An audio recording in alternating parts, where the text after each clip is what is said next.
அசோத்தாமாவின் பெருமை. அசோத்தாமா யாருன்னா துரோணாச்சாரியரோட பையன். நல்லா புரிஞ்சுக்கணும். கௌரவர்களுக்கும் பஞ்ச பாண்டவர்களுக்கும் வில்வித்தை, வாழ்வித்தை, கல்வி போன்ற எல்லாத்தையும் சொல்லிக் கொடுத்தவர் துரோணாச்சாரியார். ரொம்ப வறுமையில் வாழ்ந்தவர். புரியுங்களா? அவருடைய பையன் அசோத்தாமா சகலகலா வல்லவன். மகாபாரத போர் நடந்துக்கிட்டு இருக்கு. புரியுங்களா? துரோணாச்சாரியாரை கொல்லணும். அவரை கொல்ல முடியாது. ஐடியா பண்ணாருங்க.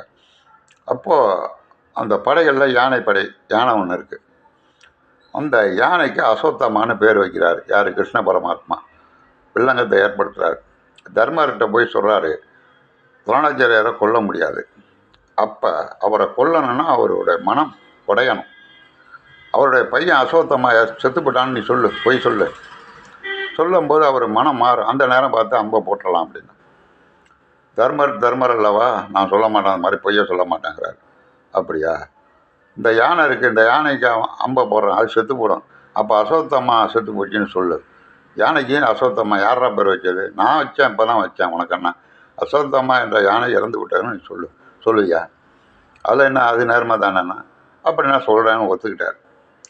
புரியுங்களா? அதே மாதிரி சண்டை நடக்கும்போது யானை மேலே அம்பு, யானை செத்து போச்சு. உடனே தர்மர் சொல்கிறாரு, அசோத்தமா என்ற யானை இறந்து விட்டதுன்றார். நல்லா கேட்டுங்க. துரோணாச்சாரியார் என்ன முட்டாள்? அவர் யானைன்னு சொன்னால் தெரியாதா? யானை தானே செத்து போச்சுன்னு வச்சுருவார். இதனால் கிருஷ்ண பரமாத்மா என்ன செய்கிறாரு, அசோத்தமா அப்படின்னு சொன்னவொடனே இவர் சங்க எடுத்து ஊதுறார். இந்த யானைங்கிற சவுண்டு கேட்கல துரோணாச்சாரியாருக்கு. அசோத்தமா என்ற யானைங்கிறப்ப சவுண்டு இல்லைன்னா செத்து போட்டானாலும் தான் பையன் தான் இறந்து போட்டான்னு அவர் நினச்சிட்டார். மனம் தடுமாறினார். அப்போ பார்த்து அம்பு போட்டு கொண்டுட்டாங்க. உடனே பார்த்தான் அசோத்தம்மா, அவன் சகலகாலா வல்லவன், வில்வித்தை வாழ்வித்தையில் தேர்ந்தவன், பெரிய அஸ்திரம் வச்சிருந்தான். அதை எடுத்து விட போனான். அவன் அந்த அஸ்திரத்தை விட்டான்னா உலகத்தில் ஒரு ஜீவராசி கூட இருக்காது, எல்லாம் செத்துரும். அப்பேற்பட்ட அஸ்திரம் வச்சிருந்தான். உடனே பார்த்துற, ஆகா, இந்த அஸ்திரத்தை விட்டான்னா எல்லாருமே செத்து விட்டோம்டா.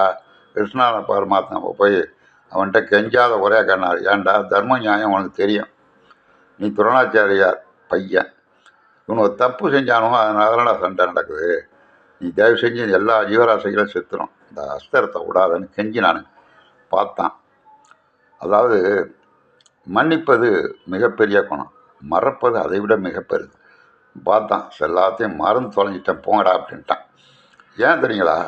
ஒரு மனிதனின் பெருமையை பற்றி நாம் தெரிந்து கொள்ளலாம். அசோத்தமா அவ்வளோ பெரிய வல்லவன். வாழ்வித்தை, வில்வித்தை, அஸ்திரம், மிகப்பெரிய அஸ்திரம்.